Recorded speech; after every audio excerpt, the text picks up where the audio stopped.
If someone offered you a spoonful of sugar today, you probably wouldn't think twice.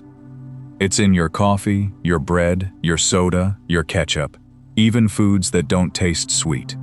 But just a few centuries ago, that same spoonful was worth more than many people earned in an entire day. Sugar has started wars. It built empires. It fueled one of the largest systems of human slavery in history. It influenced revolutions, shaped global trade, and quietly transformed the modern diet. Yet almost nobody knows how it all began. The story doesn't start in Europe. It doesn't begin in the Caribbean. And it certainly doesn't begin in a factory. It begins over 10,000 years ago, deep in the tropical forests of New Guinea, where early humans discovered a tall, wild grass, unlike anything they had ever tasted. That simple discovery would eventually change the course of civilization. Over the next 10,000 years, sugar would travel across continents, become medicine, then a luxury reserved for kings, before turning into one of the world's most profitable commodities. It helped finance colonial empires. It reshaped the global economy. It influenced political decisions that still affect nations today. And in the last century, it became something even more powerful, a product so common that most people consume it every single day without realizing how much. This is not just the history of a food. It's the history of power, wealth, science, exploitation, industry, and human ambition. Because behind every spoonful of sugar lies a story far darker and far more fascinating than most people could ever imagine. Let's begin where sweetness first entered human history. Long before sugar became a global obsession, it was nothing more than a wild grass growing in the rainforests of New Guinea. Around 10,000 years ago, indigenous communities discovered that chewing its thick stalk released an unusually sweet juice. Unlike berries or honey, this sweetness came directly from a plant that could be grown and harvested again and again. For thousands of years, that was enough. People simply chewed the cane for energy during long journeys or daily work. There were no factories, no trade routes, and no idea that this humble plant would one day reshape the world. As generations passed, sugar cane slowly spread across Southeast Asia through migration and regional trade. By roughly 3500 BC, it reached the Indian subcontinent, where one remarkable innovation changed everything. Indian farmers discovered that the juice could be crushed, boiled, and cooled until tiny crystals formed. For the first time, sweetness no longer depended on a fresh stalk. It could be stored, transported, sold. This was the birth of sugar as a true commodity. Ancient Sanskrit texts described sugar as both a luxury and a valuable medicine. Physicians prescribed it to treat digestive problems, fatigue, and other illnesses. It was considered a rare substance with almost magical qualities. Even the word candy traces its roots to the Sanskrit word khanda, meaning crystallized sugar. That small linguistic connection reveals something extraordinary. Thousands of years before Europe even knew sugar existed, India had already mastered the science of producing it. But despite this breakthrough, sugar remained largely confined to Asia. It would take the ambitions of conquerors, merchants, and empires to carry this remarkable invention across continents. And once it reached the Western world, history would never be the same. Around 326 BC, Alexander the Great marched into India, expecting gold, spices, and new territories. Instead, his soldiers encountered something they had never seen before: a plant that produced what one officer described as honey without bees. To the Greeks, it sounded almost unbelievable. Europe had always relied on honey as its primary sweetener. The idea that sweetness could come from an ordinary-looking grass seemed almost magical. But despite the excitement, sugar remained an extreme luxury. Transporting it thousands of miles across deserts and mountains was slow, dangerous, and incredibly expensive. Only tiny amounts reached the Mediterranean, where it was sold at astonishing prices. For the wealthy, sugar became a rare delicacy. For physicians, it became medicine. Roman doctors prescribed it to ease stomach problems, soothe sore throats, and even treat eye infections. Most ordinary people would live their entire lives without ever tasting it. Everything changed centuries later during the Islamic Golden Age. Arab scholars refined the techniques first developed in India, producing cleaner, whiter crystals that lasted longer and were easier to trade. New irrigation systems and water-powered mills allowed sugarcane to be cultivated across Persia, Egypt, Syria, and North Africa. Sugar was no longer just a curiosity. It had become a thriving industry. Then came the Crusades. European knights returning from the Middle East brought back more than stories of distant lands. They returned with a taste for sugar, a luxury they desperately wanted but could barely afford. That growing demand transformed Venice into Europe's sugar capital. Venetian merchants imported raw sugar from the East, refined it in their workshops, and sold it across Europe at enormous profits. For nearly 2 centuries, Venice controlled much of the continent's sugar trade, making fortunes from a product few people could buy. By the Middle Ages, sugar had become a symbol of wealth and prestige. Kings displayed elaborate sugar sculptures at royal banquets. Nobles presented it as diplomatic gifts. Apothecaries locked it away beside rare spices and expensive medicines. Owning sugar meant status. But Europe faced one enormous problem. The continent loved sugar, yet it couldn't grow a single field of sugarcane. That problem would push European powers across the oceans and change the course of world history forever.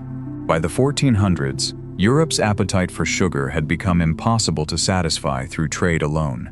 Merchants wanted more. Kings wanted more. And above all, they wanted it cheaper. Portugal believed it had found the answer.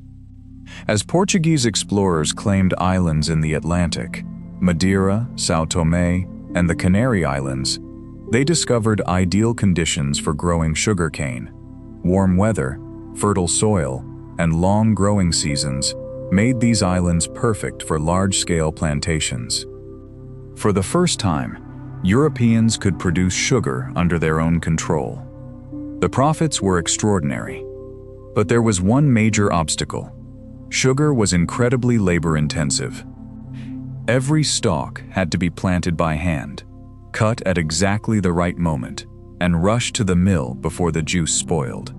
Harvest season was relentless, often running day and night for weeks. Early attempts using prisoners and poor laborers quickly failed. The work was simply too brutal. Seeking a larger workforce, Portuguese plantation owners turned to enslaved Africans. What began on a handful of Atlantic islands soon became a model copied across the expanding colonial world. Then came Christopher Columbus. On his second voyage to the Americas, he carried sugarcane cuttings with him. Few realized the importance of that decision, but the Caribbean's tropical climate proved almost perfect for the crop. Within decades, islands across the Caribbean were transformed into vast sugar plantations. The process was unforgiving. Freshly cut cane had to be crushed within hours. Massive rollers powered by animals or water extracted the juice, while workers risked losing fingers, or even entire arms, to the machinery. The juice was then boiled in scorching hot kettles, where temperatures became nearly unbearable. Burns, exhaustion, and fatal accidents were common. Sugar looked pure. Its production was anything but. What had once been a rare luxury was becoming the engine of a global industry. And as Europe's demand continued to explode, so did the need for labor. The next chapter of sugar's story would become one of the darkest in human history. By the 1600s, sugar had become the most profitable crop in the Atlantic world. Every major European power wanted a share.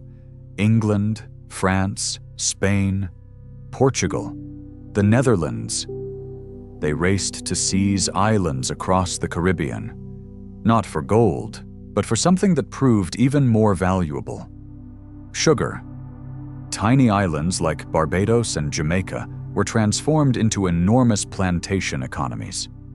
Nearly every acre of fertile land was devoted to growing sugarcane. The wealth was staggering. Ship after ship left the Caribbean carrying sugar to Europe, where prices remained high and demand kept rising.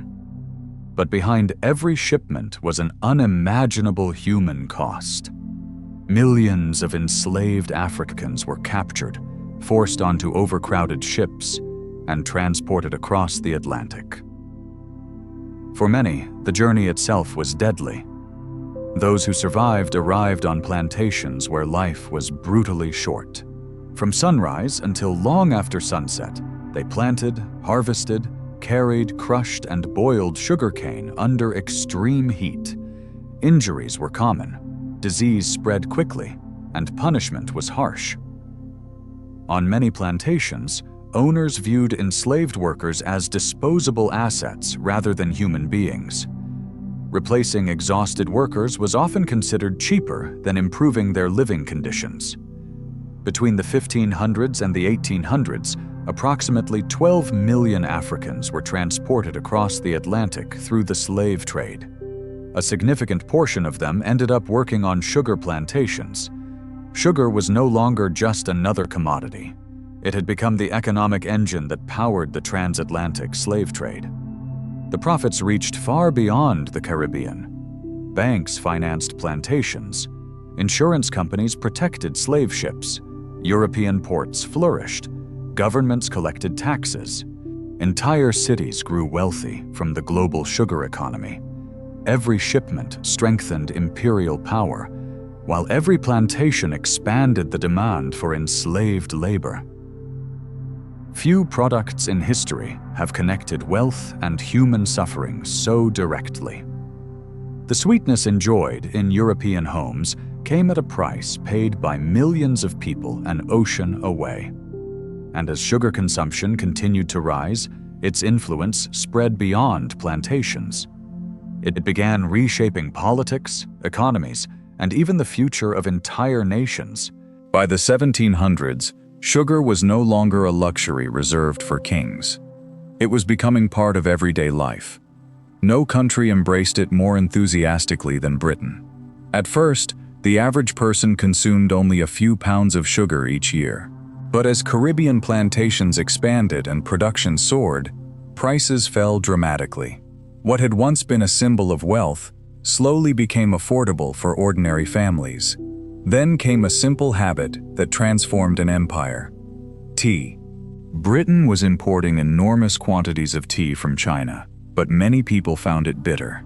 A spoonful of sugar changed everything. Sweetened tea quickly became the nation's favorite drink. Workers began every morning with it. Factories served it during breaks. Families gathered around it every evening. By the mid-1800s, millions of Britons were drinking several cups of sweetened tea every single day. It wasn't just a cultural trend. It was an economic strategy. Cheap sugar gave workers fast calories during exhausting shifts in factories, mines, and shipyards. Employers welcomed it because it helped laborers stay productive without providing expensive meals. Soon, sugary foods became staples of the working-class diet. Bread with jam, sweet pastries, candies, preserves. For many families, sugar provided the quickest and cheapest source of energy available. As Britain's appetite grew, so did its dependence on Caribbean plantations. The empire expanded its colonies. More land was converted into sugar fields. More ships crossed the Atlantic. More fortunes were built.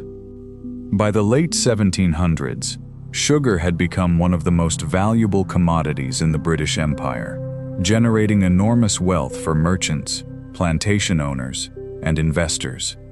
Yet beneath this prosperity, another story was unfolding. The very plantations that enriched Europe were becoming places of resistance. Enslaved men and women had endured unimaginable suffering for generations. Now, they were preparing to fight back. Their struggle would ignite a revolution that shocked the world, shattered a colonial empire, and changed the course of history forever. By the late 1700s, one French colony stood above all others. Saint-Domingue, now known as Haiti, produced nearly half of the world's sugar and generated enormous wealth for France. Plantation owners grew rich beyond imagination, while hundreds of thousands of enslaved Africans endured some of the harshest conditions in the Atlantic world. The colony looked unstoppable, but beneath its prosperity, anger had been building for decades. In 1791, that anger erupted. Enslaved workers across the island organized a massive uprising.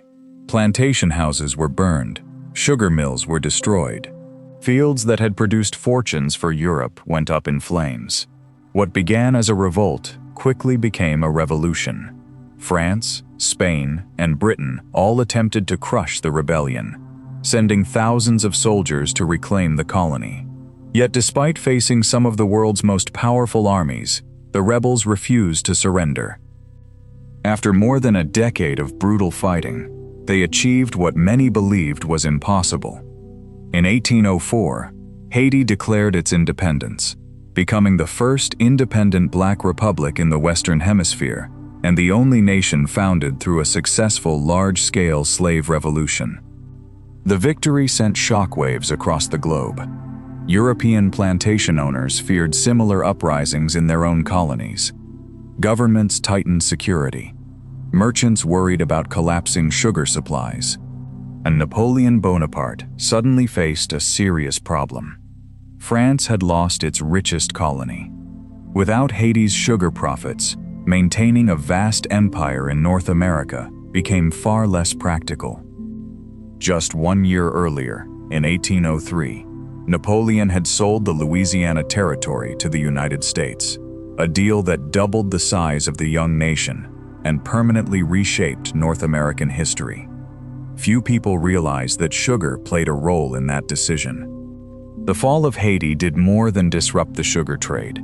It altered the balance of global power, and it forced Europe to search for an entirely new way to satisfy its growing appetite for sweetness. The Haitian Revolution left Europe with a crisis. Demand for sugar was still rising, but one of the world's richest sugar-producing colonies had been lost. Then another problem emerged. Britain's powerful navy blockaded French ports during the Napoleonic Wars, making Caribbean sugar even harder to obtain. France needed a new source, one that didn't depend on tropical colonies. Fortunately, scientists had already uncovered a remarkable discovery. Decades earlier, German chemist Andreas Marggraf had proven that ordinary sugar beets contained the same sucrose found in sugarcane. For years, the discovery attracted little attention. Now it became a national priority. Napoleon invested heavily in beet sugar production. Thousands of acres across France were converted into beet farms. Research centers were established to improve cultivation techniques. Farmers received financial incentives to grow the crop, while new factories were built to process it into refined sugar. The gamble paid off. Within only a few years, France was producing millions of pounds of beet sugar annually. For the first time in history, tropical sugarcane no longer held a monopoly. A new era had begun. Cane sugar from the Caribbean now competed with beet sugar grown across Europe. The rivalry transformed the global market. Competition drove prices lower. Production expanded rapidly. And sugar, once a luxury reserved for the wealthy, became affordable for ordinary families across the continent. Meanwhile, technology was changing the industry just as dramatically. Steam engines replaced animal-powered mills. Railroads carried freshly harvested crops to factories in a fraction of the time. Modern refineries produced sparkling white crystals on an unprecedented scale. White sugar soon became a symbol of progress and purity, while darker, less refined sugar was viewed as old-fashioned, even though both came from the same source. By the middle of the 19th century, humanity had accomplished something unimaginable just a few centuries earlier. Sugar was no longer a rare treasure.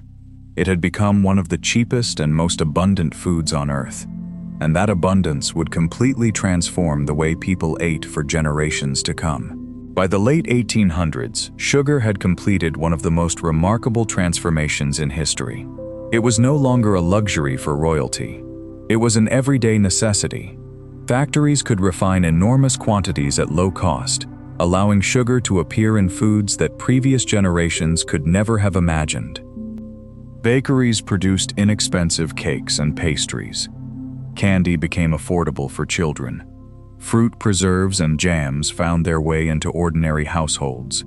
Sweetened drinks became increasingly popular across Europe and North America. For industrial workers, sugar was more than a treat. It was fuel. A cup of sweetened tea, a slice of bread with jam, or a small piece of candy delivered quick energy during exhausting 12-hour shifts in factories and mines. Employers welcomed the trend. Cheap sugar helped keep workers productive while costing far less than providing nutritious meals. Then, in 1886, another milestone changed history. A pharmacist in Atlanta introduced a new drink called Coca-Cola. Originally marketed as a medicinal tonic, it soon became one of the world's most successful beverages. Other soft drink companies quickly followed. By the early 1900s, sugary sodas, chocolates, breakfast cereals, and packaged snacks were becoming everyday products. For the first time, people weren't just adding sugar to their food. Food manufacturers were adding sugar for them. Consumption exploded. In Britain, Europe, and especially the United States, annual sugar intake climbed to levels that would have seemed unimaginable only a century earlier. By the 1970s, the average American consumed more than 100 pounds of sugar every year, several times more than people had eaten during the early Industrial Revolution. Sugar had quietly become part of breakfast, lunch, dinner, and countless snacks in between. What began as a rare crystal, treasured by kings, had evolved into one of the most common ingredients on supermarket shelves. But as consumption reached record highs, scientists began noticing something troubling. The sweeter modern diets became, the sicker many populations appeared. And behind the scenes, the sugar industry was already working to protect one of the world's most profitable businesses. By the mid-20th century, sugar was everywhere. It filled supermarket shelves, flavored soft drinks, sweetened breakfast cereals, and found its way into thousands of processed foods. Americans were eating more sugar than any society in history. At the same time, doctors began noticing an alarming trend. Heart disease was rising. Obesity was becoming more common. And researchers started asking a difficult question. Could sugar be part of the problem? Some early studies suggested the answer was yes, but the sugar industry had far too much at stake. Rather than accepting the evidence, major sugar organizations funded research designed to shift attention elsewhere. Scientists were paid to emphasize dietary fat as the primary cause of heart disease, while minimizing sugar's potential role. Those findings appeared in respected scientific journals and influenced public health recommendations for decades. The message reached millions of households. Fat became the enemy. Sugar largely escaped the spotlight. Food manufacturers quickly adapted. Products labeled low-fat flooded grocery stores. But removing fat also removed flavor. To make those foods taste appealing again, companies often added more sugar. Consumers believed they were making healthier choices. In reality, many were eating just as much, or even more, added sugar than before. The strategy proved enormously profitable. Sales increased. Processed foods dominated supermarket shelves. And sugar quietly became one of the most common ingredients in the modern diet. Years later, researchers uncovered internal industry documents showing how scientific debates had been influenced by corporate funding. The revelations sparked widespread criticism and raised difficult questions about the relationship between science, business, and public health. But by then, the damage had already been done. Entire generations had grown up believing they understood nutrition. Yet one of history's oldest commodities had successfully reshaped the conversation. And while the debate over sugar continued, an even cheaper sweetener was about to transform the food industry once again. While the debate over sugar continued, another revolution was quietly unfolding. This time, it didn't begin on a tropical plantation. It began in a laboratory. In the early 1970s, scientists developed an inexpensive method of converting cornstarch into a liquid sweetener known as high-fructose corn syrup, or HFCS. For food manufacturers, it was a breakthrough. HFCS was cheaper than cane sugar. It blended easily into soft drinks. It stayed stable on supermarket shelves for longer periods. And because the United States produced enormous amounts of corn, supplies were virtually unlimited. By the mid-1980s, major beverage companies, including Coca-Cola and Pepsi, had switched to high-fructose corn syrup in most of their American products. The change happened so quietly that few consumers even noticed. Soon, HFCS spread far beyond soda. It appeared in bread, salad dressings, pasta sauces, yogurts, breakfast cereals, granola bars, even foods that weren't expected to taste sweet. Added sugar had become almost invisible. Today, many people consume it several times before lunch without realizing it. Nutrition experts now recommend limiting added sugar to about 6 teaspoons per day for most women and 9 teaspoons for most men. Yet the average American consumes roughly 17 teaspoons every single day. That excess has been linked to higher rates of obesity, type 2 diabetes, fatty liver disease, and cardiovascular illness. Sugar is certainly not the only cause of these conditions, but decades of research now show that consistently consuming large amounts of added sugar can significantly increase long-term health risks. The irony is impossible to ignore. A plant once so rare that kings locked it away in royal treasuries has become one of the cheapest ingredients in modern food. It no longer announces itself as a luxury. It hides in plain sight. And its greatest influence today may not be on empires or global trade, but on the everyday health of billions of people around the world. Today, the world produces more than 180 million tons of sugar every year. Brazil leads global production.